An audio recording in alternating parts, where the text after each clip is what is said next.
물론 여긴 국민 라디오.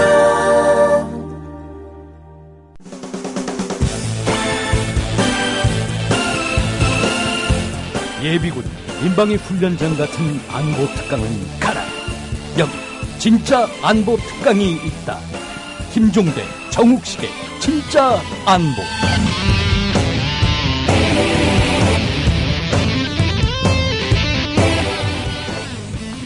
네, 애청자 여러분들 안녕하십니까.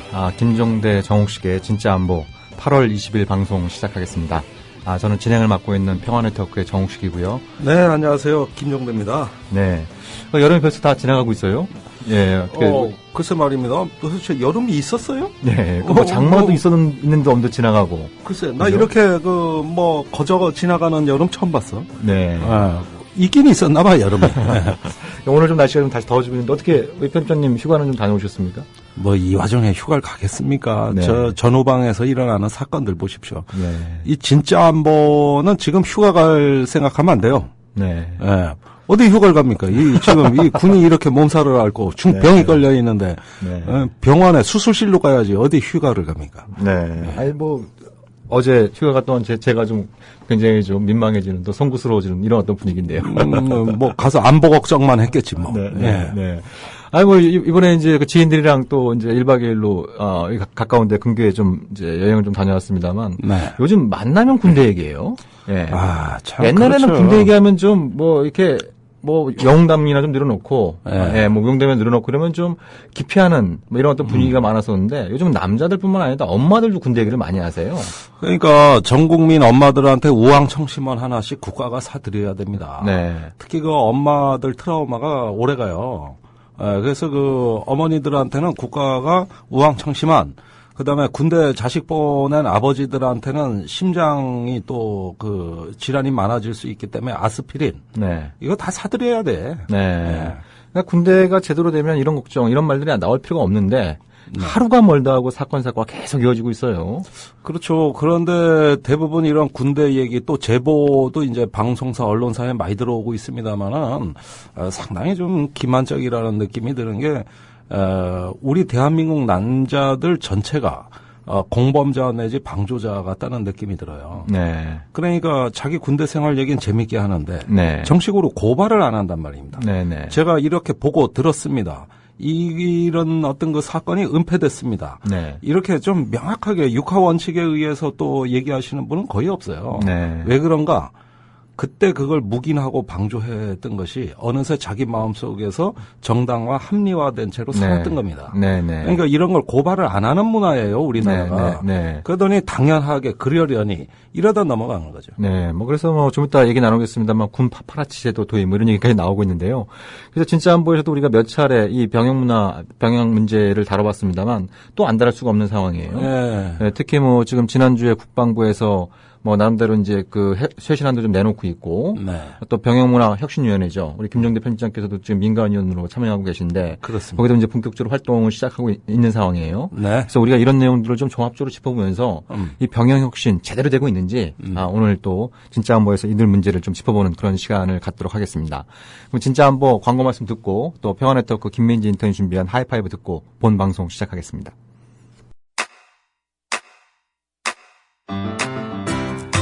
국민 라디오 지지하는 4가지 방법 아시나요? 다운로드하기, 별점 주기, 댓글 달기, 구독하기.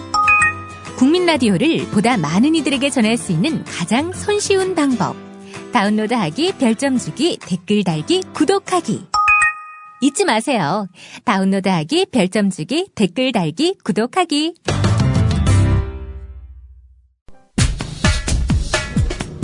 안녕하세요. 지간브리핑 하이파이브의 김민지입니다. 우리 시기의 가장 강력한 앞선 선제 타격이 우리가 선택한 임의의 시각에 무자비하게 개시된다는 것을 다시금 천명한다. 한미양국이 지난 18일부터 을지 프리덤 가디언 연습에 들어갔습니다. 29일까지 진행되는 을지 프리덤 가디언 연습에는 미군 3만여 명, 한국군 5만여 명 등이 참가한 것으로 알려졌습니다. 이번 연습에는 북한의 핵과 대량 살상무기 위협에 대응해 한미가 공동으로 마련한 맞춤형 억제 전략이 처음으로 공식 적용됩니다. 앞서 북한은 이를 두고 북한에 대한 선제 타격을 노린 핵전쟁 연습이라고 비난했습니다. 북한의 노동당 기관지 노동신문은 을지 프리덤 가디언 연습이 인천 아시안게임 분위기를 해친다고 주장했습니다. 이에 군 당국은 대북 감시 경계 태세를 강화한 가운데 훈련을 진행할 계획이라고 밝혔습니다. 북한은 5.24 조치부터 해제해야 한다고 주장하고 있는데 먼저 대화의 테이블에 나와서 남북 간 협의부터 하는 것이 순서라고 생각합니다. 정부가 제안했던 남북 제2차 고위급 회담이 북한이 답을 얻지 못하며 불발됐습니다. 통일부는 지난 18일 대변인 성명을 발표해 북한의 호응을 촉구한 바 있습니다. 김의도 통일부 대변인은 성명에서 북한이 책임 있는 자세를 보인다면 남북관계 개선을 위한 어떤 현안도 논의할 수 있을 것이라고 밝혔습니다. 또 북한이 내일 회담을 개최하기 어렵다면 원하는 날짜를 제안해주기 바란다고 덧붙였습니다. 전문가들은 남북 모두 대화의 필요성을 인식하고 있어 회담이 성사될 가능성이 높은 것으로 보고 있습니다. 양무진 북한대학원 대학교 교수는 한미 군사훈련이 끝나는 29일 이후 남북 간 접촉이 가능할 수 있다는 의견을 내놨습니다. 이런 자꾸 핵 문제를 거론하면서 어떠한 것을 하자는 그 내용이 실현될 수 있겠느냐. 전제 조건 없는 실천을 결단해주라. 8.15 경축사 등의 핵에 대해서 민감하게 반응했습니다. 김정은 제1비서가 고 김대중 전 대통령 서거 5주기를 맞아 조화와 조전문을 전해왔습니다. 지난 17일 박지원 새정치연합 의원 등은 개성에서 북한 김양건 통일전선부장을 만나 화환과 조전문을 전달받았습니다. 이후 가진 환담에서 김 부장은 박 대통령의 8.15 경축사 핵 발언에 민감하게 반응하며 전제 조건 없이 실천할 수 있는 지도자의 결단이 필요하다고 말했습니다. 또 우리 정부가 을지 프리덤 가디언 연습을 앞두고 고위급 접촉을 제기한 데 불만을 드러내기도 했습니다. 박지원 의원은 19일 라디오 방송에 출연해 북한이 새로운 시작을 해보자는 메시지를 강하게 전달했다고 말했습니다. 마지막 소식입니다. 북한 올림픽위원회 대표단이 인천 아시안게임 기념 학술대회와 조추첨 행사에 참석하기 위해 어젯밤 인천국제공항에 도착했습니다. 대표단은 양성호 조선체육대학장을 포함해 총 8명인 것으로 알려졌습니다.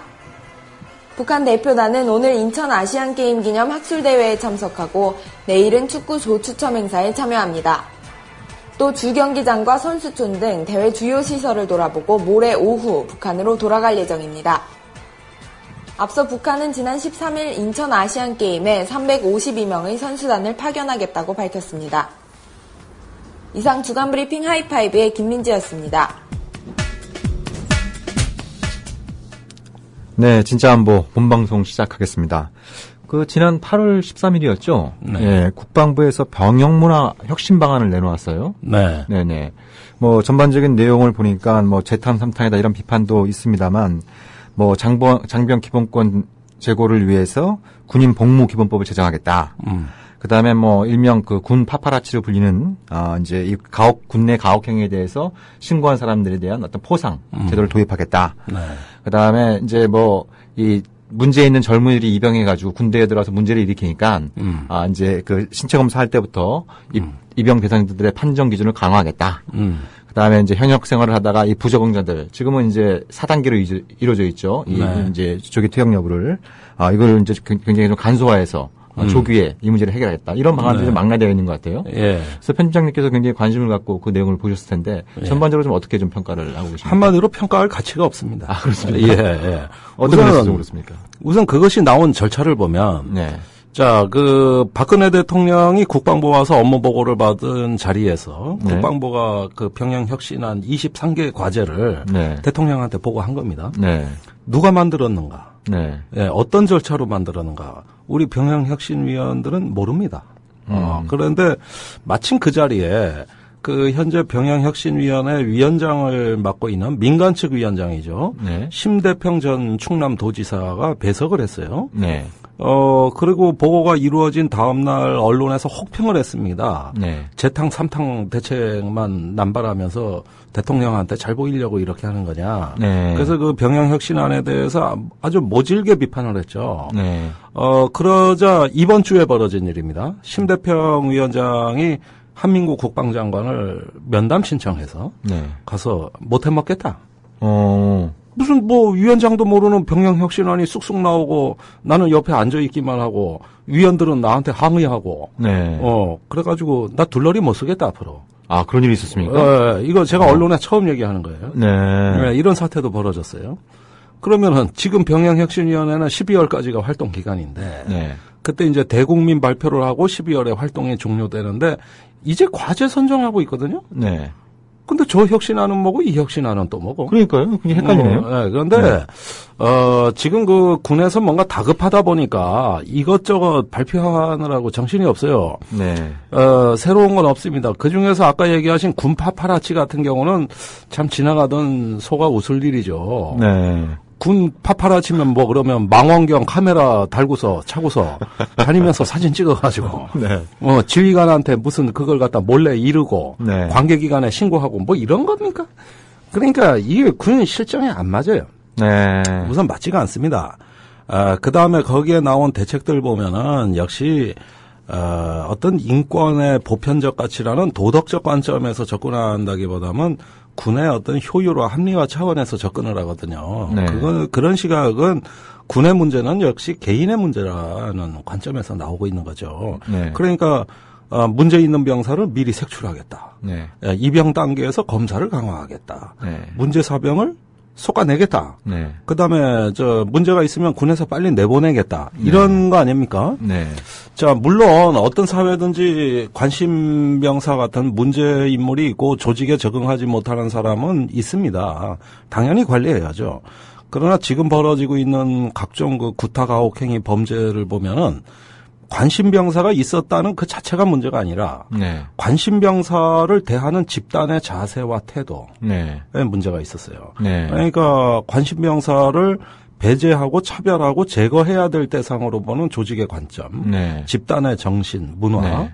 이런 것들이 범죄에 훨씬 더 동기 유발이 강하다고 저는 생각하는 저는 일종의 구조주의자입니다. 네. 반면에 군에서 바라보는 시각은 맞는 애는 맞을 짓을 했으니 맞는 거다. 뭔가 구타 유발자 아니냐. 네. 그런 문제 있는 애 아니냐. 네. 얘를 속아내야 될 거 아니냐. 그러니까 집단은 문제가 없고 그 개인의 문제가 있다는 시각이죠. 네. 제가 출발하는 거하고 정반대의 네. 지점에서 이 문제를 접근하는 거죠. 그러니까 편집장님께서는 이건 대한민국 군대의 구조상의 문제인데 지금 군이 내놓은 혁신안이라고 하는 것은 이걸 개인의 문제로 치환을 해서 네. 예, 그 문제의 소지를 안고 있는 네. 이런 어떤 젊은이들이 아예 군대 못 들어오게 하거나 네. 아니면 들어와 있는 어디 사람들 집단 수용해버리거나 네.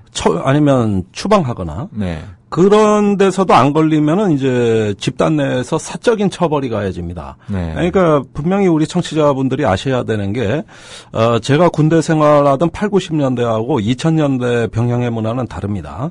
과거에 제가 근무할 때는 고참 한 명이 후임병 여러 명을 세워놓고 두들겨 패는 문화였어요. 그래서 여러 명이 맞다가 그 중에 한 명이 재수 없는 사람이 죽는 거예요. 네. 이런 경우가 많았다고 한다면 네. 지금은 고참 여럿이 모여서 네. 후임병 한 명을 두들겨 패는 문화입니다. 네. 자, 이게 완전히 다르죠. 왜 그렇게 바뀐 겁니까? 왜 그렇게 바뀌었냐 하면은 우리 때 있던 연대 책임의 문화, 집단 문화가 사라진 겁니다. 네. 연대 책임의 문화가 지금 20대 관점에서 불합리한 거예요. 우선 내 잘못도 아닌데 나는 얻어맞아. 그렇죠. 내 동기가 잘못한 걸로 내가 얻어맞아. 네. 내가 왜 얻어맞아야 돼? 네. 자, 이런 어떤 개인주의적인 판단으로 보면은 과거의 어떤 그런 어떤 연대 책임의 집단 문화는 불합리한 거예요. 네. 이건 20대 취향에 맞지가 않습니다. 네. 그러나 여럿이 고참이 한 명을 두들겨 패는 거는 집단이 낙오된 한 사람을 처벌하는 굉장히 합리적 과정이에요. 네. 이렇게 되면은 우선 간부한테 들킬 걱정을 안 해도 됩니다. 은밀하게 할 수 있기 때문에 네, 네, 한 명을 패니까. 네. 예. 우선 간부한테 발각될 위험이 적습니다. 네. 두 번째는 후임이 집단으로 반발해서 고참이 당할 위험이 사라집니다. 네. 얼마나 합리적이에요. 합리적이지만 도덕적이질 않은 거죠. 이렇게 그 문화가 바뀌면서 이제 군대에서는 연대 책임이란 말 자체가 사라졌어요. 네. 그게 뭔지를 몰라요. 그러니까 집단 따돌림의 문화가 바로 이제 일상화되고 습관이 됐다 이 뜻입니다. 집단이 한 개인을 처벌하는 거죠. 예, 이렇게 되면은 그 개인은 포용할 대상이 아닙니다. 또 그 낙오된 그 자원, 행동이 굼뜨고 대답이 느리고 이런 어떤 그 한 사람을 돌볼 잉여 자원이 군에 없습니다. 네. 걔를 왜 돌봐줘? 나도 힘든데. 그 다음에 쟤는 지 역할 못하면서 왜 거저 먹으려 그래? 내가 그동안 고생해서 이 고참 되느라고 얼마나 쎄 빠지게 고생했고, 얼마나 희생했는데 후임병 하나가 들어와가지고, 이거 대충 하면서, 가만히 보니까 군대 생활 그냥 거저 해 먹으려 그러거든? 네. 근데 보니까 암기도 잘 못하고, 대답도 못하고, 뭐 시켰는데 말아먹고, 그러면은, 나는 내가 한 것에 대해서 이 손해보고 산 인간이 되는 거예요. 저 네. 가만 안 놔두는 거죠. 이거를 고참들끼리 협의해서 네. 합의하에 한 사람을 폭행한 겁니다. 네. 이게 윤일병 사건의 본질이에요. 그렇죠. 그다음에 22사 임병장 사건의 본질은 계급이 병장이니까 두들겨 팰 수는 없습니다. 네. 그럼 어떻게 하느냐? 이때는 없는 사람 취급하면 되는 거예요. 네, 네. 예, 이렇게 함으로써 계급에 걸맞는 대우를 안 해주는 거죠. 그렇죠. 예, 그 다음에 2011년에 해병 2사단 총기 난사 사건, 그거는 기수 열애문화입니다. 한 사람을 완전히 기수에서 배제시킨 거예요. 이것도 투명인간 취급한 겁니다. 네, 네. 자, 지금까지 일어난 강력범죄 사건들을 보면은 집단 내에서 처벌받은 개인이 저항을 했고, 네. 또는 그 극단적인 어떤 그 상황에서 피해를 입었고, 네. 이런 사건인데, 이건 과거와 다릅니다. 그러니까 박근혜 대통령이 군에 수십 년 내려온 적폐가 있다. 이제 군도 개조해야 된다. 이 말씀 하셨는데, 네. 뭐가 수십 년 된 적폐입니까? 얼마 안 된 적폐입니다. 네, 요즘 과거의 적폐가 네. 아니에요. 양상이 달라지고 있는데. 달라졌어요. 네. 속성이 달라졌죠. 네. 그래, 우리 징병제, 한국 징병제에 숨어 있는 악마가 진화했습니다. 네. 그러니까 과거같이 이제 사망사건이 많지는 않아요. 많이 줄었어요. 그러나 그 양상은 극단화됐습니다. 네. 그리고 훨씬 은밀하고 교활합니다. 네. 이렇게 어떤 그 과거의 악마가 아닌 거죠. 이제 새로 진화한 악마인 것이고, 네. 이 악마와 우리가 싸워야 되는 거예요. 네. 그런데 그 악마는 그 개인이 아니라 이 집단이 가해자가 됐다는 겁니다. 누가 그러면은, 가해자인가를 예. 제대로 봐야 되는 거예요. 네. 그러면은 지금 아주 중요한 말씀을 해주셨는데, 네. 이게 어떻게 보면은 이제 과거에 있었던 연대 책임을 물어서, 뭐 저도 이제 90년대 초에 이제 군생활할 때 그런 경우들을 많이 뭐 겪었습니다. 뭐 제가 잘못하면은 제 동기들까지 다 불려가서 머리 박고, 그렇죠. 예, 예, 구타 당하고, 예, 그리고 또 바로 위에 있는 고참들도 또 불려가서 또 연대 책임 당하고, 네. 뭐 이런 어떤 부분들이 있었는데 지금은 이제 그 양상이 바뀌고 있다는 말씀을 해주셨는데, 근데 이제 최근에 통계를 보니까 뭐 여전히 이제 그 연간 한 100명 안팎의 이제 이 병사들이 사망자 수들이 나오는데 그 중에 한 그 70명 이상, 그러니까 특히 자살률이 높아지고 있는 게 아주 두드러진 현상인 것 같아요. 대부분이 자살이죠. 네네. 한 80명 가까이, 뭐 70명에서 80명 가까이. 그래서 네. DJ 노무현 정부 때는 약간 좀 줄었다가 네. 그것이 이명박 정부 때 다시 좀 이제 증가 추세로 나타나는 것도 지금 편집장께서 말씀하셨던 그런 이유에서 찾을 수 있는 건가요? 개인이 따돌림 당하고 개인이 구타 당하고 네. 과거에는 집단이 당하던 것이 그게 개인화되면서 그 그렇죠. 개인이 자살이라고 하는 극단적인 선택을 하는 이런 어떤 경향과도 연결된다고 보시면 자, 그러니까 저는 제가 병영위원회 참여하면서 깜짝 놀란 건 뭐냐면은 군의 이 자살자 통계가 엉망이라는 거예요. 네. 그 사건 원인별 유형별로 이 데이터를 관리해야 되는데 없습니다. 네. 이번에 처음 확인한 거예요. 아, 그렇습니까? 예, 그러니까 네. 자살도 사유가 있습니다. 그렇죠. 집단 따돌림이냐, 아니면 신체 부적응이냐, 네. 우울증이라는 정신병적인 요인이냐, 네. 이 통계가 없어요. 네. 일일이 사건별로 다시 다 봐야 돼요. 그러니까 이 문제를 정책적으로 이 관리하는 어떤 시스템이 전혀 없었던 겁니다. 네. 그러니까 이제 많은 전문가들이 거기 들어가 가지고 이런 데이터를 이제 만들고 있어요, 저희가. 네. 그런 것부터가 일단은 이 문제에 대한 어떤 그 군의 시각을 단적으로 보여주는 것이고, 모르니까 문제의 근본 원인도 알 수가 없죠. 네. 네, 그런데 제가 의외의 발견이라고 하는 걸 말씀드리는 이유는 지금 신세대들 장병이 우리 때와 너무 다르다. 네. 예를 들면, 군대 밖에 휴가를 나갔어요. 네. 그런데 병장이 상병보다 나이가 어려. 네. 그러면은 호칭이 바뀝니다. 형입니까? 병장이 상병한테 형님이라고 부릅니다. 네.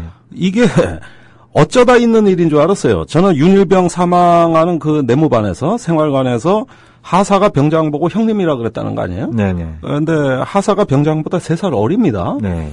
그래서 그 내무반에나 있는 어쩌다 있는 일로 봤는데 네. 제가 알아보니까 거의 모든 부대가 일반화되어 있는. 예. 네. 그래가지고 모든 그 기수 서열을 병사들이 스스로 창조해냅니다. 네. 우리가 알고 있는 2등병에서 병장까지의 계급 체계는 형식적인 것이고, 네. 그건 군 내에서 통용되는 공식적인 관계인 것이지, 실제 병사들의 세계는 별도의 사적 세계가 존재한다는 거예요. 네. 그 사적 세계라는 것은 사회 서열, 연령 서열, 이런 것에다가 이제 기수 문화, 네. 예, 이런 것들이 종합이 돼가지고 굉장히 자기들이 통치하는 별도의 어떤 그 네, 왕국을 네. 순식간에 창조해냅니다. 네. 이것도 저희 군대 생활할 땐 상상 못했던 일이에요, 그렇죠. 사실은. 네. 그런데 이런 현상이 일반화돼 있다. 즉 공적 관계와 사적 관계가 공존하면서 네. 병사들이 자기들의 세계를 구축한다. 한다. 네. 근데 그것이 굉장히 합리적이다. 네. 놀랄 정도로 합리적이다. 어떤 인간관계를 촉진하기 위한 사적 관계의 활성화, 그러면서 어떤 집단이 개인을 처벌하는, 배제하는 네. 이런 문화의 발전, 네. 이런 것들이 이제는 하나의 어떤 우리가 20대의 어떤 일반적 특성이 군에 그대로 투영이 된 것이고, 네. 문제는 이런 내용을 간부들이 전혀 모른다는 데 있어요. 그러네요. 안 보이는 데서 이루어진다는 거예요. 그러니까 진단 자체가 지금 잘못되고 있다라고 하는 아주 이제 중요한 말씀을 해주셨는데, 뭐 진단이 잘못되면 처방도 당연히 부실하게 나올 수밖에 없는 이런 어떤 구조예요. 네. 그래서 그 병역문화혁신위원회를 만들어서 여기에는 지휘관들뿐만 아니라 네. 민간 전문가들뿐만 아니라 일반 사병, 그렇죠. 사병들의 부모, 네. 예, 이런 어떤 이제 어떻게 보면 직접 당사자들이 참여를 해서 네. 한번 이번 제대로 이제 이 병역문화를 혁신해보자 이런 취지로 만들어진 거 아닙니까? 근데 그렇습니다. 이게 지금 국방부가 내놓은 병역문화 혁신 안 하고 전혀 뭐 소통이 없었던 모양이네요. 그래서 아까 말씀하셨던 심대평 위원장이 또 항의하는 사태도 벌어지고. 항의하는 사태가 벌어지고. 네. 그러니까 우리가 참여하는 위원들의 대체적인 불안이 이거죠. 네. 이러다 둘러리 서고 마는 거 아닌가. 들러리다, 우리가. 네. 이런 불안감이 있어요. 그래서 뭐 저와 임태훈 네, 군인권센터 소장이라든가 이 민간 쪽에서 참여한 사람들이 계속 그 점에 대한 문제 제기를 했습니다. 네. 예, 그리고 자료 요구를 하고 있고요. 네. 그런데 이 위원회 자체는 육군 병영문화혁신위원회입니다. 네, 이렇게 출범을 했다 최근에 국방부 병영혁신위원회로 변경이 됐어요. 그런데 네. 노무현 대통령 때는 대통령이 직접 관장하는 병영혁신위원회입니다. 네. 그러니까 대통령 주재회의도 있고 청와대 직원이 위원회에 들어오니까 네. 군이 대통령 때문에 싫더라도 협조할 수밖에 없었어요. 네. 네. 근데 여기에는 청와대 직원도 안 와요. 네. 그러면은 이 위원회는 그러면 어떻게 성과를 내는 거냐? 12월에 대통령 보고자료 만들기 위한 위원회입니다. 실제 스케줄을 그렇게 잡아놨어요. 네. 그러면 그거 보고 끝나면 위원회 수명은 다 하는 거예요. 네. 그러면 박근혜 대통령 앉아서 보고만 받겠다는 거 아닙니까? 네. 니들이 알아서 다 셀프 개혁 해와라. 네. 나는 보고만 받겠다. 이게 지금 국방부 병영혁신위원회입니다. 그걸 또 육군이 주도합니다. 네. 그러면 육군에서 내놓는 과제는 자기들 권한 밖의 거는 과제를 안 내놓는다고. 네. 예를 들면 우리가 군사법제도, 형사법제도, 또 어떤 군의 어떤 그 인권에 대한 민간 감시, 또 국민권익이나 국가인권위와 같은 정부기구와의 협조, 이런 문제가 이 과제에 들어갈 리가 없잖아요. 네. 육군 내에서 그냥 다 처리될 것만 과제로 잡아야지. 네. 그리고 실제로 육군이 그런 걸 추진할 능력이 안 되거든요. 네. 이건 민간의 몫이죠. 그래서 민간인들이 들어가서 좀 그런 면에서의 어떤 그 제대로 된 과제 설정이 있어야 된다고 보는데, 어쨌든 육군이 갖고 있는 원천적 한계, 그 다음에 이 사건에 대한 안이한 태도, 또 기존의 어떤 권력과 기득권에 대한 어떤 그 고려, 이런 것들이 있다 보니까 과제에 안 올라오는 거죠. 그래서 그건 민간위원들이 주로 그 과제를 만들고 있어요. 네. 예, 군의 지원이 별로 없이 네. 민간위원들이 그걸 하고 있고 그 중에서는 이제 임태훈 군인권센터 소장의 역할이 단연 발군이다. 네네. 예, 워낙 전문가니까. 네. 조금 이따가 네, 좀 이따 결합을 우리 10분 내로 예, 지금 부전이 오고 계시다고 하니까 있습니다. 네. 또 임태훈 소장 또 합류하시면 또 구체적인 그 얘기 들어보는 시간 갖도록 하고요. 네. 지금 그 국방부가 내놓은 그 혁신안 중에 그 전에 이제 좀 뭐 민간 쪽이나 언론에서 많이 얘기했던 것이 네. 이 국방개혁, 병영문화 개선의 핵심은 인권의 가치를, 인권의 사각지대인 군대 인권의 가치를 투영하는 이런 것들과 함께 그걸 위해서는 외부와의 개방성, 또 이제 외부와의 소통, 이런 부분들이 굉장히 중요하다라고 얘기를 했고 대표적으로 그래서 국회가 관할하는 국방 옴부즈만 제도가 필요하다. 국방 감독관 제도라고 국방 감독관 제도. 이 필요하다는데 이번에 이렇게 빠져 있어요. 네. 근데 왜 이게 이렇게 좀 잘 안 되는 건가요? 그 부분은 육군에서는 그런 것을 안 하기 위한 하나의 명분 쌓기로 이 위원회를 창설했다고도 볼 수 있습니다. 물론 이 위원회를 전 그렇게 비관적으로는 안 봅니다. 우리가 싸우고 있기 때문에. 그렇지만은 군에다 맡기면 그런 건 빠지는 거예요. 우리가 국방 감독관 제도를 독일식 제도를 모방해서 만들자고 한 지가 2005년입니다. 네. 근데 지금 MB 정부 그 뒤에 들어서면서 다 말아먹었고 이제 얘기 다시 나오는 거거든요. 지금 언론이 얘기하는 민간 조사위원회 그 수사 참여, 조사 참여. 지금 군 사망 사건은 대부분 변사 사건입니다. 그렇죠. 시체가 발견된 변사 사건이 대다수거든요. 그러면 유족들의 그 조사 과정에 전폭적인 참여가 필요하고 유족이 지명하는 법조인, 변호사가 참여할 수 있고 이런 것들이 다 제도적으로 보장돼 있어요. 그렇지만 그 과정에서 군과 유족 간에 이제 극심한 불신, 갈등이 이제 생겨나는 경우가 허다하게 많고 해서, 이 차제에 그렇게 유족들이 그때그때 알아봐서 이 민간위원을 참여시키다 보면은 다 내용이 다르고 또 일률적 기준도 없을 뿐더러 유족이 어떤 분이냐에 따라 가지고 좌지우지 되니까 이걸 상시적으로 할 수 있는 민간 기구가 필요합니다. 그렇죠. 그래서 이런 여러 사건에 전문성을 가진 사람이 민간인이 들어가서 어떤 군으로부터 독립된 민간인이 자율적으로 판단할 수 있게 여건을 보장해 줘야 된다. 그다음에 국회 옴부즈만 역시도 국회가 임명해서 결국은 국방부의 어떤 그 자료를 요구할 수 있고 또 접근할 수 있고 현장과 소통할 수 있는 이런 정도의 기관을 외부에 두자 이 얘기입니다. 육군 장성들 들어눕겠죠. 용납하겠습니까? 저는 들어놓을 거라고 봐요. 그러니까 그게 가능하려면 결국 그 대통령의 의지, 이가 대단히 중요한 거 아니겠습니까? 근데 박근혜 대통령 그런데 이 회의 들여다 보지도 않아요. 보고만 받겠다는 거예요, 자기는. 아니, 지금 그 병영문화혁신위원회 전체 구성원이 110명인데 그 110명 가운데 청와대에서 나온 사람이 없는 겁니까? 없어요. 이것도 참 놀라운 사실이네요. 법조계도 다 빠졌고. 자문위원으로 국회의원 둘 넣어놨어요. 김광진 의원도 들어갔어요. 이게 참, 그러니까, 정말 박근혜 대통령은 수시로 이 기회에 정말 그 군의 가혹행위를 비롯한 병영문화의 이 부조리, 이 비합리성을 갖다가 이제 고쳐야 된다라고 그렇게 얘기를 하고 있습니다만 말뿐인 상황이네요. 그래서 정말 그게 그런데 그건 이 정부의 색깔로 보셔야 되는 게 세월호 사건 보십시오. 세월호법이 왜 저렇게 됐습니까? 그 어떤 외부 기관의 수사권과 기소권을 주는 문제로 지금 이렇게 공전된 거 아닙니까? 그렇죠. 나머지 쟁점은 이거에 비하면 그렇게 크지가 않아요. 그러면서 그런 건 인정 못하면서 세월호에 대한 박근혜 대통령의 응답은 뭐냐 하면은 정부의 통제를 더 강화하는 거. 즉 국가안전처의 신설입니다. 그럼 보십시오. 사건이 터지면 외부의 도움을 청하기 위해 손을 내미는 게 아니라 자기 권력을 더 강화하는 이것만 개혁이라는 거지. 대통령이 주무를 수 있는 권한을 더 강화하고 통제 더 잘하겠다. 이래서 대한민국은 대통령의 국가고 대통령이 국민을 구원할 것이고 대통령이 공무원들을 통제하는 거고 모든 문제가 발생하는 건 그걸 더 잘해야 해결되는 것이다. 네. 이런 어떤 정부 독점, 국가 만능주의 아닙니까? 네. 그러다 보면은 어떤 하나의 권한을 내려놓고 자기 권력을 내려놓으면서 시민사회에 도움을 청할 수 있는 것을 적대시하는 문화예요. 네. 그게 세월호의 본질입니다. 그렇죠.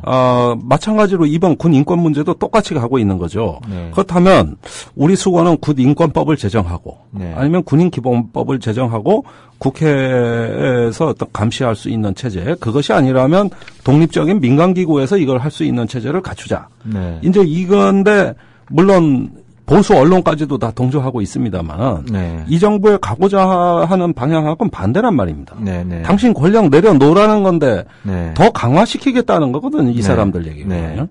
거꾸로 가겠죠. 네. 그래서 이런 부분은 결국은 권력의 문제로 기착이 됩니다. 네. 예, 개혁의 문제는 어떻게 권력을 나누느냐의 문제로 결국 판가름 나게 돼 있죠. 네. 그럼 김종대 편집장이나 이제 임태원 수장께서 이제 그 병영문화 혁신회 회의하면서 네. 이런 문제 제기를 많이 할 것 같은데요. 네. 뭐 실제로 많이 하고 계실 것 같고. 그럼 뭐 군 수뇌부나 뭐 다른 어떤 정부 부처에서 나온 사람들 반응은 좀 어떻습니까? 좀 그런 걸 경청하면서 그걸 좀 어떻게 이 군의 현실과 잘 조화를 이루는 방식으로 이 독립된 민간기구의 설치라든지 외부의 어떤 감시와 협조 체계 구축이라든지 이런 어떤 부분들에 대해서 군 나름대로의 어떤 아주 의견이 팽팽하게 맞서고 있다고 평가할 수 있겠습니다. 네. 그런데 그런 와중에 군이 이것을 어떻게 물타기 하는가를 우리가 잘 살펴볼 필요가 있는데 네. 아까 말씀드렸듯이 군의 시각은 개인에게 문제가 있다는 쪽으로 돌리고 싶어 하잖아요. 네네. 군 자체 집단은 문제가 없는데 네. 개인이 문제라는 쪽으로 하기에 또 일견 그런 것들을 이미지화하는데 성공한 측면이 있습니다. 네. 군내 심리 이상자 26,000명. 1년에 입대자 중에. 26,000명이요. 그러면 15만 명이 입대하는데 26,000명이 심리 이상자면 7명 중에 1명, 6명 중에 1명이 심리 이상자라는 얘기 아닙니까? 17명 중에 1명. 예. 아니요. 그냥 7명. 예. 15만 명 중에 26,000명이니까. 네네. 네. 그러면 대한민국 국민이 건강한 20대, 그것도 병무청에서 이미 그러니까요. 신검을 통과한 인원 중에 7명 중에 1명이 심리 이상자라는 게 말이 됩니까? 그 다음에 군의 관심사병 8만 1,000명. 그러면 8만 1,000명으로 순수 사단을 만들어도 8개예요. 네. 네. 거기에다가 심리 이상자가 또 26,000명, 연간 입실 환자가 3만 명, 네. 범죄자가 7,000명 발생하는데 네. 그러면 우리나라 군대 망한 거 아닙니까? 왜 그렇게 많습니까? 뭐가 많아요? 엉터리 통계니까 그렇죠. 네, 네. 말도 안 되는 얘기. 엉터리 통계를 내놓는 거예요. 네. 그 26,000명 대다수가 정상입니다. 그러니까 뭘 기준으로 해서 그러니까 병무청에서 20분간 하는 인성검사. 네. 거기에서 다 체크가 안 되니까 네. 군의 많은 인원을 통보하는 거예요. 얘는 가서 재검 받아라. 네. 뭐 받아라. 이렇게 해가지고 많은 인원을 통보할수록 좋아요. 병무청의 책임을 면하잖아요. 네. 그러니까 병무청이 통보한 인원을 얘기하는 건데 네. 26,000이 네. 그 사람들이 정신 이상자면 대한민국은 뭐 정신병동입니까? 그러니까요. 군대가 정신병원입니까? 그건 말도 안 되는 얘기고 네.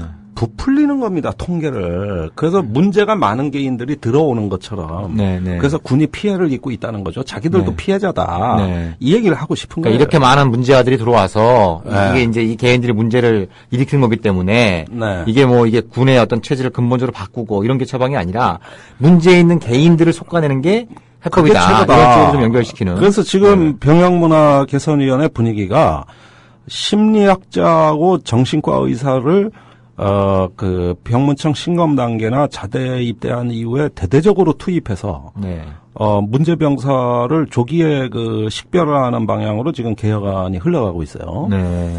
그렇게 되면은 이제 임상 심리사라든가 정신과 의사가 대대적으로 군 주변으로 몰려들 겁니다. 네, 네.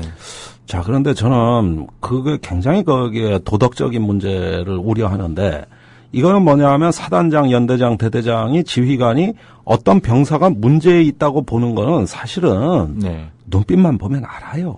네. 네, 중대장이 5분 안에 새로 전입 온 병사하고 얘기해보면 얘는 눈동자가 풀려 있다든가 횡설수설 한다든가 좀 보면 쟤는 조금 왠지 사고 칠 것 같은 이런 거는 조금 군대 웬만큼 현장을 아는 사람 같으면 5분이면 다 알아차립니다, 사실은. 네, 네. 그런데 이렇게 많은 정신과 심리 의사를 투입해서 그거를 재차 3차 확인한다고 하는 건 뭐냐면은 그 사람들을 합리적으로 배제하거나 격리하거나 수용할 수 있는 명분을 마련하는 거예요. 네, 네. 즉 병영에서 포용하지 않겠다는 얘기입니다. 네. 그래서 격리하고 수용하는 거죠. 네. 그게 비전 캠프, 그린 캠프입니다. 네. 거기에 입소해가지고 따로 교육시키는 거예요. 네. 그런데 보십시오. 우리가 전체주의 국가일수록 수용소가 잘 발달했잖아요. 그렇죠. 그래서 히틀러는 생물학자 끼고 의사들 끼고 했고 스탈린은 정신과 의사 끼고 해서 솔제니친 같은 반체제 인사 정신병원으로 보내버리지 않습니까? 이렇게 수용소를 만들어서 비정상인으로 낙인 찍고 보내버리는 거. 네. 이게 전체주의 국가의 아주 제일 두드러진 특징인데 그렇게 일단은 치료하기 위해서 식별했다고 하지만 사실은 수용입니다. 제가 그린 캠프를 가봤는데 거기에서 치료 효과에 대해서 좀 의문시할 수밖에 없어요. 거기 물론 자대 배치한 것보단 낫습니다, 솔직히. 네, 네. 그 놔뒀다 무슨 사고가 터질지 모르니까 일단은 격리 조치했다, 수용했다. 네, 그러면 데려다 놨으면 제대로 치료를 하고, 그렇죠. 그 다음에 안 되는 인원은 빨리 현역 부적합으로 제대를 시켜야 돼요. 네. 이 절차가 복잡하기 때문에 끌어안고 있습니다. 많게는 11개월간 있는 애가 있어요. 11개월이요? 예. 군생활의 절반이네요? 절반, 거기서 제대하는 거예요. 네. 그런데 받은 교육 또 받고, 네. 또 받고, 또 받고. 네. 무슨 효과가 있습니까? 교육 과정은 제가 보니까 2주면 다 끝나는데. 네. 예. 근데 교육 안 받을 수도 없고. 이런 식으로 가는 거예요. 그러니까 이것은 상담과 치료라는 본래 목적보다는 사실상 수용에 가깝다. 결국은 병영에서 누군가를 배제하기 위한 합법적 수단으로 이것이 남용이 됐을 때 언젠가 우리가 또 다른 도덕적 문제에 사실은 직면할 수도 있습니다. 예, 그래서 정상과 비정상을 가르는 체제가 정교해지는 거죠. 그 해당되는 병사는 그렇게 평생 낙인으로 찍혀서 평생 따라갈 수밖에 없는. 그러니까 그렇죠. 그런 면도 있어요. 제도적으로 가혹행위를 하는 이런 어떤 성격이 좀 짙네요. 네. 그런데 이제 그 중에 꾀병을 부려가지고 일부러 정신 이상자인 것처럼 그린 캠프에 입소하는 인원도 있거든요. 간헐적으로. 네. 그것에 속아 넘어가지 않기 위해서 더 가혹한 색출 내지는 어떤 식별의 기준을 들이댈 것이고 그래도 안 되면 이제 현역 부적합으로 제대시키게 되는 거라고 보여지는데 이런 일련의 과정이 반생명적이라고 저는 보는 겁니다. 일단은 우리가 이런 도덕적 전제를 먼저 해결해야 됩니다. 자, 정상 비정상인으로 나눠서 사람을 구별하고 이제 차별하게 되는데 궁극적으로 비정상인이라고 해서 군에서는 차별하고 배제하기 위한 목적이냐 아니면 흡수하고 포용해서 더불어 살아가기 위한 어떤 묻는 것이냐 이 부분에 대해서 우선 군이 분명하게 답변을 해야 되지 이런 어떤 정신과 의사 심리학자들의 그 지식이 선한 방향으로 활용이 되는 것이지. 만약에 그런 도덕적인 전제가 명확치 않은 상태에서 정신과 의사 심리학자들의 지식을 권력이 활용하게 되면은 이것은 전체주의로 흐를 수도 있는 겁니다. 그런 도덕성의 문제를 빼버리고 히틀러나 스탈린은 이런 지식을 남용해버렸던 거란 말이죠. 그래서 사람에 대한 낙인 찍기 또는 어떤 수용소 이런 개념으로만 이것이 진행된다고 하면은 결국은 우리가 하나의 어떤 대단히 무겁고 중차대한 하나의 도덕적 문제에 곧 직면하게 됩니다. 예, 이 문제가 지금 해결이 안 되고 엄청나게 많은 이제 그 정신병리학적 전문가들을 군에 투입하겠다는 방향으로 지금 개혁안이 추진되고 있는 거죠. 그러니까 지금 그 문제를 말씀하신 부분을 관통하는 것 중에 하나가 이제 관심병사 제도지 않습니까? 근데 얼마 전에 이제 그 국회의원 한 분이 그 군으로부터 자료를 제출받아서 이제 언론에 공개한 내용이 있습니다만 아까 편집님께서 한 8만 명이 넘는 병사들이 지금 관심병사로 분류되어 있다라고 지적을 해주셨는데 그 중에 상당수가 보니까 부모가 한 사람이거나 가난하거나 신체에 좀 문제가 있거나 아니면 학력이 좀 딸리거나 그렇죠. 이런 사람들을 관심병사로 분류를 해놓고 있어요. 그렇죠. 사회의 어떤 계층 계급을 구분하는 기준을 다 적용하는 거죠. 그러니까요. 예, 심지어 뭐 여자친구하고 얼마 전에 헤어져도 관심병사예요. 그다음에 이등병은 무조건이고요. 이등병 무조건이요. 예, 무조건이고. 네. 그러니까 이 하나의 어떤 군이라고 하는 것은 뭐냐 하면은 집단이 요구하는 하나의 집단의 존재 목적을 신성시하고 그것을 절대시하는 가운데 따라오지 못하는 개인을 대부분 비정상으로 보는 이런 관점이거든요. 물론 군대라는 데서 민주주의를 요구하기에는 좀 사실 어렵습니다. 군대는 민주적 조직은 아니니까. 그렇죠. 네. 그렇지만 인간의 생명 가치에 대한 어떤 그 도덕적 기반은 튼튼해야 됩니다. 그것이 강한 군대예요. 해적들은 서로 가혹행위 안 합니다. 잡아온 어떤 노략질한 대상에게만 가혹행위를 하지 해적들은 자기들끼리는 절대 가혹행위 안 합니다. 이스라엘 군대가 그렇습니다. 그게 바로 해적형 군대입니다. 그런데 우리 군대는 아군을 살해하잖아요. 아군을 두들겨 패고 죽이잖아요. 이것이 그냥 언론에 대문짝만하게 나가는 나라 아닙니까? 저는 국가안보가 다 해결됐다고 봐요. 북한군 입장에서 야, 저 남조선 군대는 지네 아군을 저렇게 살해하는데 우리 걸리면 죽는다. 도발하지 말자. 이럴 수도 있는 거 아닙니까? 아니 이게 저기 황당한 얘기 같지만은 한국 군대가 전 세계를 공포에 떨게 만들었어요 지금. 제가 외국 사람 만나 보면은 대한민국 군대는 이해를 못 하겠다는 거예요. 왜 아군을 살해하지? 왜 아군을 개패도 패대지? 집단 따돌림을 해서 내보내지? 다 전쟁 나면은 자기 목숨 구해줄 전우인데 내가 병장인데 내가 김병장인데 내가 살려면 어떻게 해야 돼? 저 이등병이지만은 저 어리숙하고 아직 어리지만 나를 도와야 내가 살 수 있잖아요. 병장이 얘기할 때 따라와줘야 되잖아요. 그렇죠. 근데 저렇게 두들겨 패면 전쟁터에 불안해서 어떻게 나가? 저 이등병이 누굴 쏠지 어떻게 알아? 나를 쏠지, 중대장을 쏠지, 소대장을 쏠지 모르잖아요. 지금 병사들 농담이 뭡니까? 우리의 주적은 북한군이 아니라 간부라는 거 아닙니까? 그러면은 저기 앞을 바라보고 저 동일한 목적을 위해서 모인 집단이라 그러면 서로 우애가 좋아야 되는데 외국 사람들이 보면 이해가 안 가는 거예요. 한국 군대에서 뭐라? 어쨌다? 이렇게 얘기를 해버리고 그게 뭐 1년에 뭐 몇백 건? 이렇게 된다 그러면은 그러면은 이건 우리 같은 이렇게 조금 진보 쪽에서 나서기 전에 지금 보수 세력이 나서서 바로 잡았어야죠. 이러다가 국가안보 어떻게 되는 거냐 하고 아저 제향군인의 어버이연합 또 뭐 이런 데가 나서가지고 지금 야 이거 군대 개혁하면 우리 국가안보가 어떻게 될지 모른다. 큰일 났다. 아니 이렇게 나가는 이게 보수의 담론이 돼야 되는 거 아니에요? 그렇죠. 우리가 지금 보수가 일을 안 하니까 우리가 걱정해주고 있는 거잖아, 진보가. 뭐 그게 그런 문제가 한두 가지가 아닙니다만. 특히 이제 뭐 어찌됐든 징병제 국가인 우리 대한민국에서 징병제에 지금 밑돌이 하나둘씩 좀 무너지고 있는, 빠져나가고 있는 이런 어떤 그 상황인 것만은 틀림이 없는 것 같고요. 그리고 지금 아까 관심병사 제도에 대해서 잠깐 말씀 나눴습니다만, 그러면 우리 편집장님께서 보시기에는 이 관심병사 제도를 좀 어떻게 좀 뭐 개선하거나 일각에서 폐지해야 된다, 이런 정도 나옵니다만, 그건 대해서 어떻게 생각하십니까? 자, 이게 어떤 사회의 축소판인데, 어떤 집단 하나의 공동체가, 거저먹는 개인을 하나 색출해서 처벌해버리는, 그런 어떤 문화. 이것은 우리가 사회에서 많이 봤던 겁니다. 예를 들면은, 모든 언론이 나서가지고 한 개인을 마녀사냥해버린다든가. 아니면은 사회에서 성소수자나, 탈북자나, 다문화 가정이나, 또는 사회에서 참 적응하기 어려운 낙오자들이 있거든요. 이런 사람들에 대해 가지고 일체의 어떤 동정심 없이 방치해버린다든가 또는 차별하거나 소외시킨다든가 이런 문화에 우리가 이미 익숙해 있습니다. 그러니까 우리가 갖고 있는 일반적 병폐가 군으로 옮겨갔을 뿐인 거예요. 거기에 단지 상황이 다른 건 총칼을 들었다는 거죠. 군대는. 그렇죠.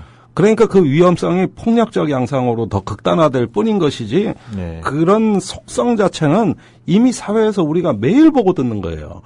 그다음에 요즘 학교에서 벌어지는 폭력을 보면은 중학교 3학년 3명이 중학교 1학년 1명을 패주게 했습니다. 이게 얼마 전에 벌어진 거예요. 그렇죠.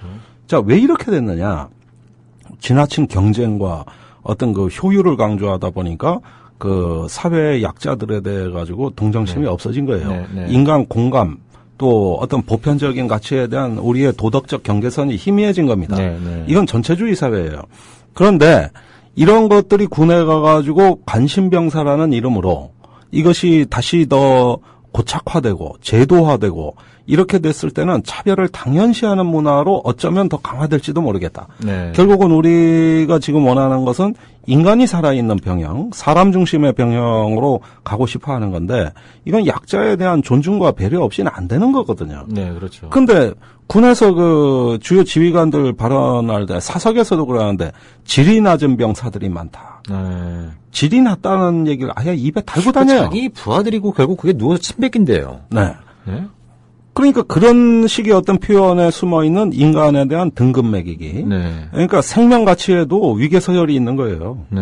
예, A급 병사가 있고 B급 병사가 있는 겁니다. 네. 그러니까 이런 식의 문화에 익숙해 있다 보니까 하나의 어떤 우리가 공동체가 더불어 살아가면서 야, 좀 어떻게 이 부분을 좀 창조적으로 좀 갈등을 해소해 볼까 이런 것보다는 빨리 속아내 버려. 네. 쟤들 다 수용해 버려. 네. 예, 이런 것들이 편리한 것이죠.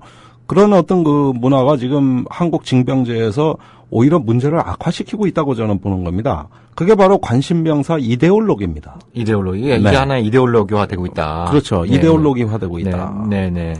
그러니까 이게 군에서 발생한 여러 가지 문제를 개인의 문제로 치환시키고 그걸 네. 사회화시킴으로써 군의 어떤 지휘관들인지 군대 자체 문제가 마치 없는 것처럼 네. 일종의 좀 은폐하고 포장하는 하나의 수단으로서 이 관심병사 제도가 좀 악용되는 이런 측면들이 있다는 말씀인 것 같고요. 근데 왜 이렇게 지휘관들의 인식들이 안 바뀌는 겁니까? 이게 뭐 한두 번 지적된 얘기도 아니고 굉장히 오랫동안 지적된 얘기인데 네. 이 지휘관들의 인식이 왜 이렇게 안 바뀌는 이유는 뭐라고 보시는 겁니까? 그러니까 어떤 인간의 생명 가치에 대한 우리 군의 오래된 어떤 그 잘못된 고정관념이 있다고 봅니다. 사실 지금 사회적으로 한참 오래전에 이슈화된 국군 포로 문제 한번 보자고요. 이거는 김대중 대통령 시절에 국군 포로 정책을 헌정 이래 처음으로 한국전쟁 그렇죠. 이래 네, 네. 처음으로 해놨고 네. 그다음에 북파공작원 네. 이런 사람들 명예회복을 시켜줬어요. 네. 과거 군사정권에서는 어림도 없던 일입니다. 심지어 YS 정부 때까지도 국군 포로란 말 자체를 인정 안 했어요. 네. 한국전쟁 실종자라 그랬고 네, 네. 북파공작원 얘기하면 잡아갔어요. 네. 그런데 그런 그늘진 거를 민주정부가 복원을 시켜준 거예요. 그래서 네. 오늘날 군 내부에서 그나마 어떤 전쟁 때 또는 그 이후에 굉장히 그 국가로부터 그 푸대접받고 폭력을 피해를 입었던 분들을 구제해 준 겁니다. 네. 이건 민주정부니까 가능한 겁니다. 그런데 네. 지금 그게 다 보수 세력이 됐지. 네. 그래가지고 그 국군 포로 송환하라고 제향군인회가 데모를 하는데 네. 그 높으신 장군 출신들께서 네. 그분들이 자기가 군에 있을 때 전우를 배신한 걸 네. 우리가 가서 정상화 시켜준 거거든요. 네. 근데 이제 저 사람들이 플랜카드 내걸고 네. 뭐 남북대화 조금 하려고 그러면 그 현장 쫓아가서 국군포로 송환하라. 네. 국군포로가 왜 송환이 안 됐습니까? 그분들이 전우를 배신한 겁니다. 네. 그분들 총장하고 장관 하실 때 그렇게 만들어 놓은 거예요. 네. 그 겨우 다 설거지 해놓으니까 이제 와서 큰 소리 더 치고 있어. 그러니까요. 주범들이. 네. 그러니까 이런 게 뭐냐 하면은 생명 가치에 대한 그 사람들의 원죄라고 봐야 되는데. 네. 아니, 북파공작원 14,000명을 북한에 파견시켰는데 7,000명이 죽었습니다. 네. 국가가 다 은폐했어요. 국군 포로 수십 년 은폐하고 그 가족을 연좌제로 묶고 불이익을 줬던 자들입니다. 네. 이 자들이. 네. 송환은 고사하고. 네. 자, 그러니까 결국 이런 어떤 그 인간의 생명 가치에 대한 어떤 그 나름대로 경시 위에서 이 한국의 군사 문화가 조성이 되면서 우리 장교단의 집단 정신을 형성해 왔을 때 네. 그런 어떤 잘못된 문화에 기생했던 그동안의 기득권 세력들이 네. 이제 와서 이 문제를 보면서도 역시 태행적이고 굴절된 방향으로 이거를 이끌어가고 있습니다. 솔직히 말해서 육군은 아직 정신 차릴 날 멀었습니다. 소나기 피하고 보자는 거예요. 네, 그렇죠. 예, 지금 그 심리예요. 그래서 이제 그 어느 때보다 이 병영문화혁신위원회에 참가하고 계신 우리 김종대 편집장이나 이제 2부 때 결합하게 될 임태훈 소장. 이분들의 어떤 역할들이 굉장히 좀 중요한 것 같아요. 예, 이거 지속적으로 이게 뭐 12월에 보고서 내고 끝낼 것이 아니라, 네, 뭐 그 과정도 중요합니다만 그 이후에 끊임없이 그때 발표한 12월 달에 발표한 내용들이 제대로 이행되고 있는지, 예, 이걸 계속 좀 이제 우리가 점검하고 감시하고 문제 해결되지 않으면 계속 비판하고 대안을 제시하려고 하는 노력들이 전 사회적으로 이루어져야 그나마 이제 조금씩 문제가 좀 개선될 수 있지 않을까 뭐 그런 생각들을 좀 갖게 되고요. 확실히 문민 통제해버려야 됩니다. 네네. 자, 그러면 임태훈 소장이 오셨으니까 이제 1부 순서는 거의 끝났거든요. 네네. 임태훈 소장 오셨으니까 잠깐 좀 착석하시고. 네네. 네. 여러분들이 아마 요즘 TV에서 너무 많이 보셨을 건데 그만치 바쁘고 지금 뭐 정말 눈코 틀새 없이란 말이 실감 아마 지금 살면서 이런 순간을 실감하고 있을 때 참 드물 것 같은데 지금도 보니까 뭐 어디 방송국에 계시다가 급히 오시는 것 같아요. 국회에서 토론회하고 오는 길인데. 자, 그러면 임 소장님 우리 청취자분들한테 잠깐 인사만 나누시고. 잠깐 쉬었다가. 본격적인 토크는 이제 2부에서 계속 하는 걸로 하죠. 아이고, 뭐, 숨이나 좀 돌리고 얘기를 해야 되는데. 안녕하십니까. 늦어서 죄송합니다. 우리 진짜 한부에, 그렇게 바쁘신데, 이 진짜 한부에 단골 손님이 되어주셔서 정말 감사드립니다. 초대해주셔서 너무 감사드리고요. 오늘 국회에서 뜻깊은 또 이 실태조사 보고회가 있었습니다. 그래서 그거는 2부 때 지금 한 1분 30초 정도 남았으니까 국회에서 어떤 얘기 나왔는지 좀 성폭력 실태조사 군 성폭력 보고서 발표회가 있었고요. 이건 새정치민주연합이 작년에 저희한테 용역을 준 것입니다. 그래서 저희가 이제 휴가 병사들 그리고 여군들 중심으로 해서 실태조사 보고서를 작성을 했습니다. 그래서 오늘 발표회가 있었습니다. 그래서 이것도 뭐 어제부터 국방부에서 자료 먼저 달라고 막 이렇게 각 국방위 위원실을 막 쏟아냈다 그러더라고요. 그래서 야당이 이제 열이 받은 게 아니 우리가 뭐 할 때 좀 나와달라고 나오시지도 않으면서는 왜 자료 내놓으라 그러면서 또 안 주고 난리가 났다 그러더라고요. 그래요? 그럼 그 얘기하고 지금 문제가 되고 있는 그 남경필 도지사 그 아들 문제를 통해서 보는 것도 지금 국방부 병영혁신위원회 최근 동향 이런 주제를 망라해서 2부에서는 임태훈 소장과 함께 이야기를 계속하겠습니다. 뭐 2부 화제는 굉장히 많은데 주제들은 많은데 굉장히 좀 시간이 짧지만 우리가 알차게 2부 순서 이렇게 마련해 보도록 하겠습니다. 그러면 진짜 한번 잠시 쉬었다가 2부 때 다시 뵙도록 하겠습니다.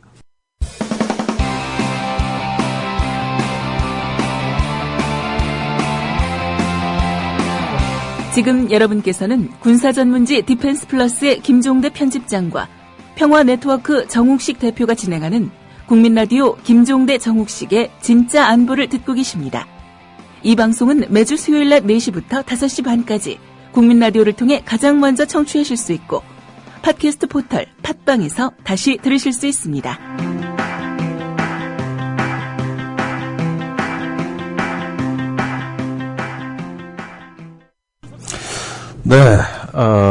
잿빛 안개가 짙게 깔린 회색빛 도시가 창문 밖으로 보입니다. 5시에 계속 우울한 소식이 들려오는 이 대한민국. 그러나 우울을 이기려면 그 우울한 소식을 더 제대로 알아야 됩니다. 자, 임태훈 소장 옆에 모셨는데요. 오늘 그 육군 총장이 이상한 얘기를 했어요. 앞으로 구타 가혹 행위가 발견되는 부대는 그 부대를 해체시켜버리겠다. 없애버리겠다. 제가 갑자기 우울의 전도사가 된 것 같아서. 의리의 전도사가 아니라 우울의 전도사. 아까 제가 나오면 사실상 좋은 얘기는 아니거든요. 그러니까 사실 제가 뉴스 출연하고 이렇게 방송 나오는 게요. 좀 한편으로 굉장히 부담스럽습니다. 왜냐하면 계속 누군가의 싫은 소리 해야 되고 굉장히 안 좋은 일을 전해야 되고 이러니까 답답하죠. 집에 가면 내가 이게 무슨 짓을 하고 있는가라는 생각이 들 때가 많아요. 그래서 갑자기 우울해지네요. 그럴 때는 의리 하나 마시자고. 그게 뭐예요? 아니, 아까 광고 나오던 거. 그래요? 그러니까 우리 의리로 버텨야 돼. 우울증은 의리로 버티자 이거지. 이거 간접 광고 하잖아 내가 지금. 그건 그렇다 치고. 저기 참모 총장 요즘 뭐 해경 해체한다더니 무슨 해체가 유행이요? 아니 어제 1분과 병문혁신위원회 1분과는 몇 시에 회의 마쳤어요? 우리는 1시 반부터 해서 6시 반에 마쳤어요. 알차게 했네요. 5시간 했어요? 빡세게. 그렇습니까? 저희는 어제 4시에 모여서요. 그러니까 임 소장은 2분과죠. 2분과입니다. 2분과는 국방부 육군회관에서 네. 4시에 모여서 10시 좀 넘어서 10시 반까지 했나? 저녁까지 해서. 예. 네. 뭐 1분과는 어떤 주제를 다루고 2분과는 어떤 주제를 다루고? 우리는 제도 개선 분과고 네. 2분과는 병역 문화. 네. 이렇게 나눠져 있어요. 나눠져 있는 상황이고. 그래서 저희가 어제 그 얘기가 잠깐 나왔어요. 네. 신인균 분과장이 이런 거는 어떻게 생각하느냐라고 해서 제가 단호하게 반대를 했죠. 왜냐하면 조현호 청장이 이미 그것을 사용했던 전력이 있어요. 의경 전경들? 네. 그래서 뭐 해체한 전례가 있는데요. 네. 지금 전경제도는 폐지됐지만 의경들 구타가혹행위 증가 추세거든요. 증가 추세예요? 증가 추세죠. 왜냐하면 의경이 정경화되고 있으니까. 전투경찰제도가 없어지면서 방순대 역할을, 방범순찰 역할을 하던 의무경찰들이 집회 시위에 동원되고 있어요. 그렇기 때문에 사실상 구타가혹행위가 증가하고 있고 성추행도 지금 뭐 민간인을 상대로 하는 것도 일어나고 있고 그 부대 안에서도 일어나고 있고 그러기 때문에 저희는 이것을 의경이 정경화되고 있다. 그렇기 때문에 빨간 신호등이 왔다. 그래서 실태 조사를 해야 된다라고 경찰청에 이야기를 하지만 콧등으로도 안 듣습니다. 아니 지금 일부 언론에서는 이 전경 의경 제도를 개혁하면서 구타 가혹행위가 많이 줄었다라고 보도가 나왔던데 그게 잘못된 보도네요, 그러면? 뭐 그거는 어느 데이터를 가지고 저는 분석했는지 모르겠습니다. 그게 이제 군 개혁도 그런 식으로 이루어져야 된다. 네네. 언론에 저는 이건 의경들에 대한 실태 조사 전면적으로 좀 시행해 볼 필요가 있고요. 다시 얘기로 돌아가면, 그러면 조현호 청장이 실패한 것을 왜 가지고 오려고 하느냐. 그럼 군에서는 그런 시도를 안 했느냐. 2011년에 해병대 총기 난사 사건이 있었을 때 빨간 명찰 떼버리겠다. 그리고 타군으로. 그래서 50명 뗐어요. 네, 타군으로 방출하겠다. 이런 얘기를 했습니다. 실효성 있었나요? 전혀 없었습니다. 그리고 왜 부대를 해체를 합니까? 가만히 있는, 가해 행위를 한 사람만 속아내서 사법 처리하면 되는 것이고요. 가해자를 비호하고 묵인하고 축소 은폐한 사람들 지휘 책임 물어서 파면하면 됩니다. 근데 그건 하지 않고 왜 멀쩡하게 일 잘하던 나머지들을 다 폭탄을 터뜨려가지고 부대를 해체합니까? 이 부대 해체하면요 전력 손실도 분명히 있겠죠. 테고요. 그리고 이거 좋아하는 사람 누구겠어요? 북한의 김정은이지. 그러니까 이적 행위를 하고 있는 거예요. 이걸 보수가 들어야 되는데. 이 방송의 진짜 안보의 정체성에 저도 갈수록 헷갈리는 것 같아요. 그렇기 때문에 저는 그들의 논리대로 얘기하는 겁니다. 그럼 전력이 어떤 영향을 미칠지에 대한 점검도 없이 참모총장이 취임한 지 얼마 안 돼가지고 분위기 파악도 못하면 입 다물고 가만히 있던가. 그게 아니라 병역문화 혁신위원회 팽팽팽 돌아가고 있는데 갑자기 오늘 나타나가지고는 그런 얘기하면 나도 한 칼이 있다 이거지. 아니 도대체 그럼 병역문화 혁신위원회는 들러리서라는 겁니까? 그러니까 이런 짓이 자주 자행이 돼요. 이 양반 지금 부위원장인데 월요일 전체 회의 소집해서 오는데 그날 오면은 아주 그냥 각오를 작살 내버릴까? 뭐 알아서 하세요. 월요일날 전체 회의 있어요. 올지 안 올지 몰라요, 이 양반. 그래요? 그러다가 선물 못 받는 수가 있습니다. 장관도 안 온다는 소리가 있어요. 자, 실효성 없는 걸로 정리하고 어제 임태훈 소장께서 어젠가요? 기자회견하신 게 남경필 지사 아들 문제 남상병이죠. 네네네. 이게 구속 수사가 돼야 된다 그랬는데 딱 기자회견 하자마자 국방부에서 구속 수사 한다 그랬어요. 요즘 영장 청구 방침이 이제 언론을 통해서 확인이 됐죠. 물론 기각됐지만. 네네. 그런데 요즘 국방부 육군은 거의 임 소장이 이렇게 한번 소리를 치면 거의 따라오기 바빠요. 저는요. 참 이상한 게요. 그러니까는 이게 소위 말해서 육해공군 해병대를 통틀어 사관학교 나온 엘리트들 집단이라고 이야기하는 곳에서 진정한 참모는 없는 것 같다는 생각이 들어요. 예컨대 저희가 브리핑을 합니다. 그러면은 브리핑을 하고 나서 영장 청구를 해요. 앞뒤 말이 맞지 않죠. 헌병대가 7일 동안 잡고 있었습니다. 6일, 최소 5일.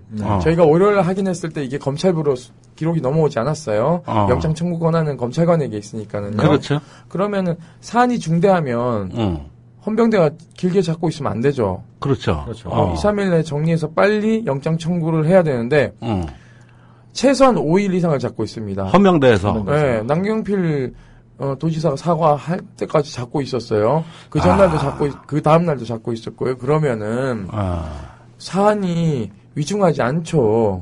이 논리대로라면. 근데 갑자기 그렇죠. 저희가 언론에 브리핑을 하니까 사안이 위중해졌어요. 화들짝 놀라서. 네, 그러고 영장을 청구를 하십니다. 그래고는 또 뭐라고 하는지 아세요? 도주의 우려가 없지 그러면 거기 다 가둬놓고 사는데. 그렇지. 도주하는 순간 탈영인데 죄가 더 커지죠. 누가 도망을 가요? 하나만한 소리를 하시면서 그 다음 얘기가 피해자들이 처벌을 원치 않았다. 뭐 이런 얘기를 해요. 그러니까 남상병한테 얻어맞은 치료에 걸쳐 50회 얻어맞고 추행 당한 얘들이 우리 저 남상병 처벌 원치 않아요. 네, 봐주세요. 이랬다는 거야. 네네네. 그러니까 처벌 불원 의사를 우리가 과연 진정성이 있는 거에 대한 것도 사실은 검토를 해봐야 되는 게요. 자, 계급사회입니다. 네. 가해자가 누구죠? 상병이죠. 네. 피해자들 일병입니다. 네.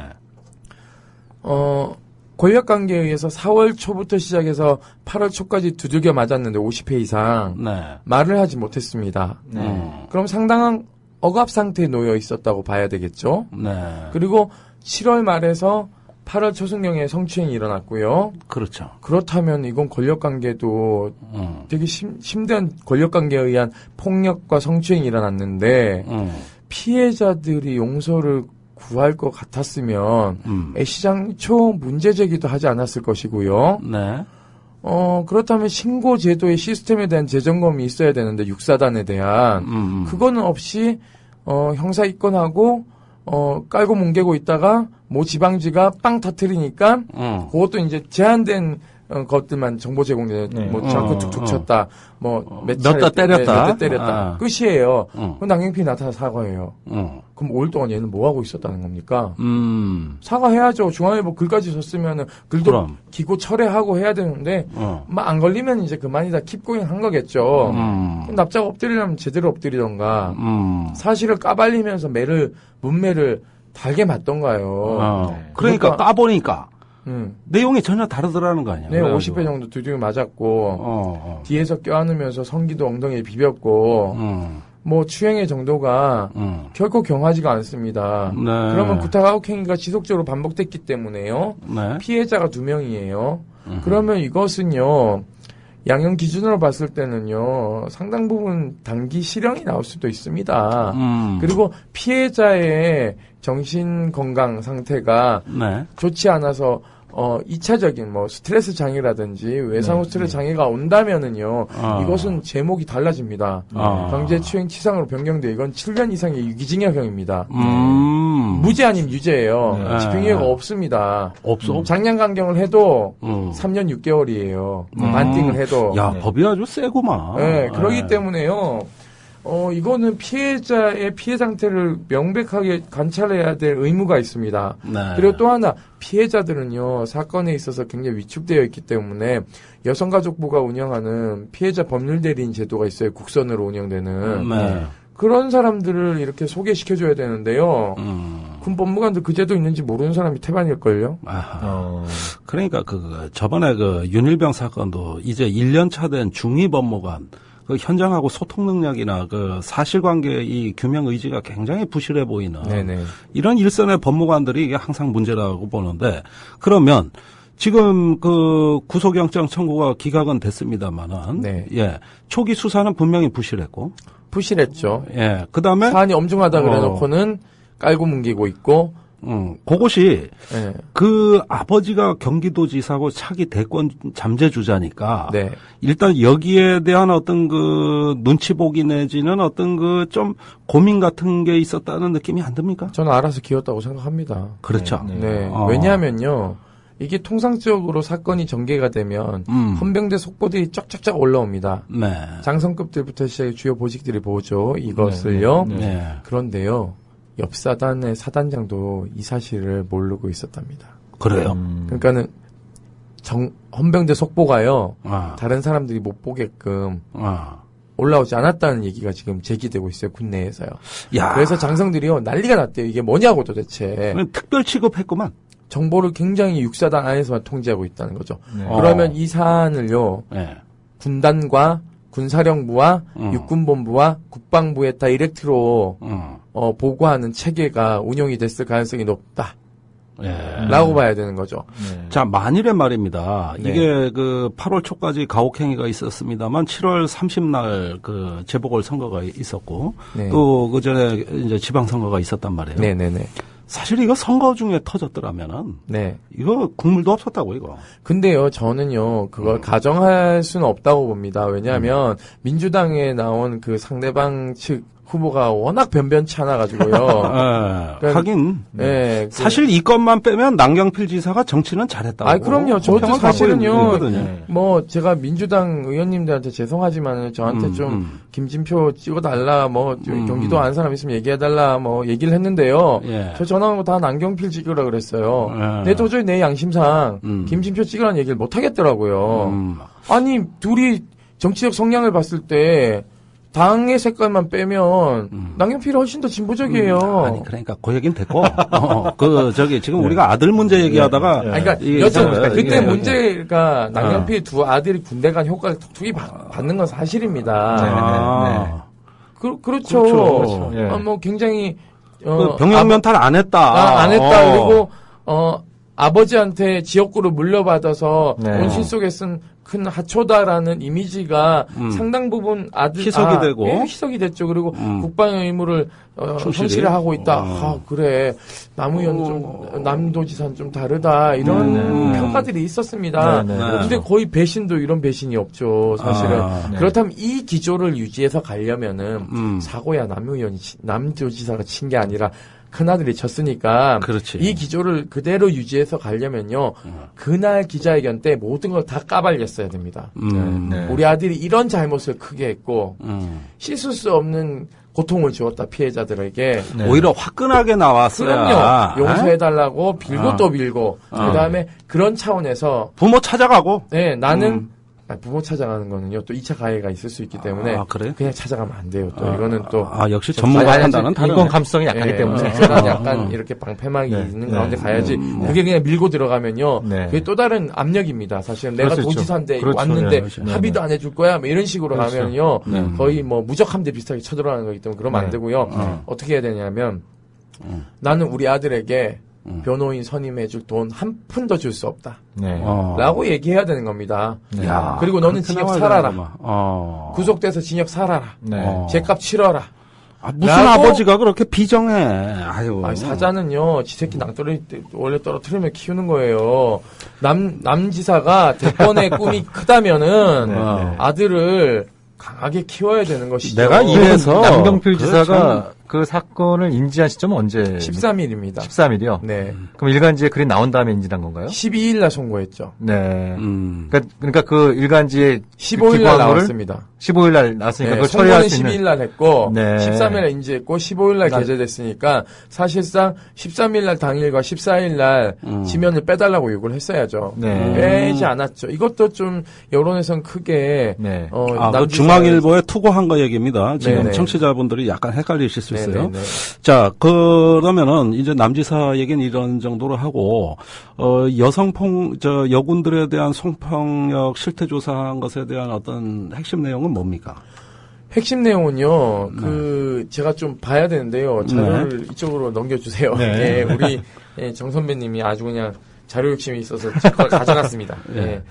여기 보면요, 좀 특이할 만한 게요. 여군을 100명을 상대로 설문조사를 했어요. 설문조사를. 가해자의 장성급이 몇 %가 포함되어 있는지 아십니까? 장성급? 장성급이요. 글쎄요, 한 3, 40%? 27.6%입니다. 27. 그것도 높네. 굉장히 높네요. 준장이 4명이고요. 소장이 6명이고요. 중장이 3명이고요. 대장은 다행스럽게도 뻥명입니다. 대장 몇 사람 없어요. 그러니까요.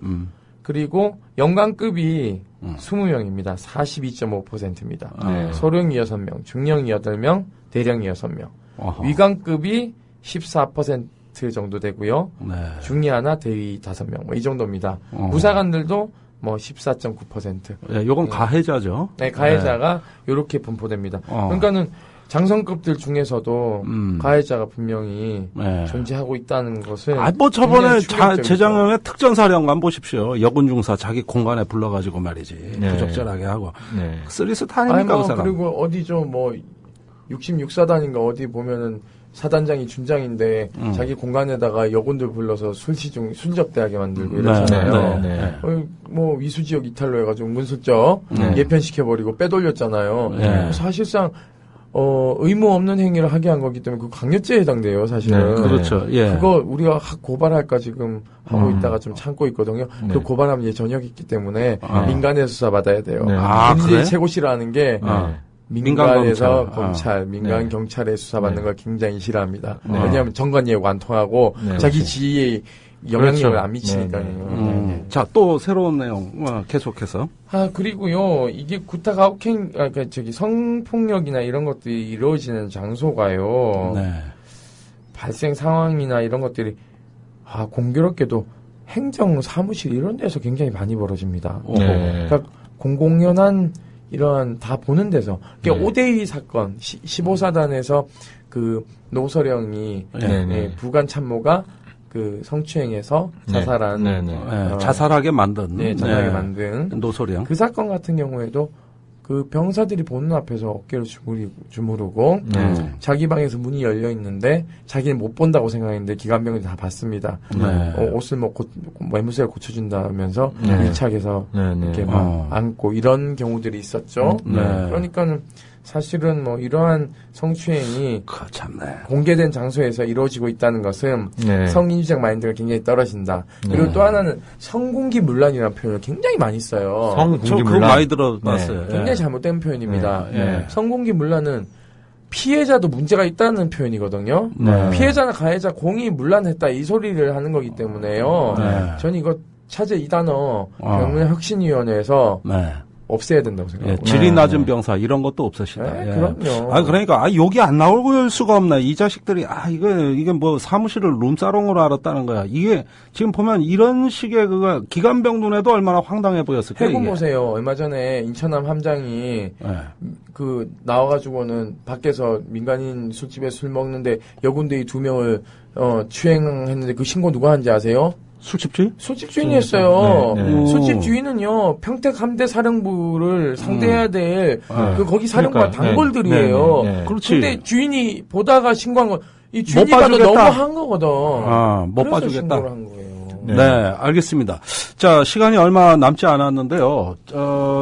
최근에 이제 혁신위원으로 이 국방부에 참여하고 계시는데, 지금 이 위원회의 어떤 한계와 또 앞으로의 어떤 그 전망에 대해서 간략하게 한 20초 정도만 말씀해 주십시오. 그러니까 우선 병영문화 혁신위원들의 위상이 지금 불분명합니다. 그래서 위상에 대한 재고가 좀 이루어져야 될 것 같고요. 그리고 현재 지금 실태조사들을 많이 했습니다, 군에서. 많이 했는데 이 자료들을 저희에게 제공해 주지 않고 있어요. 그러니까 예를 들면은 그 실태조사들 카이다가 3년 동안 장병들 생활 이런 것들 조사한 것들이 있는데 이것도 저희한테 지금 제공하고 있지 않고요. 그리고 이때까지 병영문화 혁신이라고 이야기한 것들이 어떻게 성과를 이뤘고 자초됐는지에 대한 자료도 제공되어 있잖아요. 이력이 나와야 되고. 그럼요. 이 두 개의 자료를 제공해달라고 했는데 다음 전체회 때 봐야 되거든요. 자, 시간이 아쉽습니다. 우리 임태훈 소장이 잘 병영위원 혁신으로 위원할 수 있도록 제가 옆에서 보좌를 잘 하겠습니다. 여러분들 열심히 응원해 주시고요. 아쉽지만 시간 관계상 이것으로 정리하겠습니다. 감사합니다. 네, 고맙습니다. 감사합니다.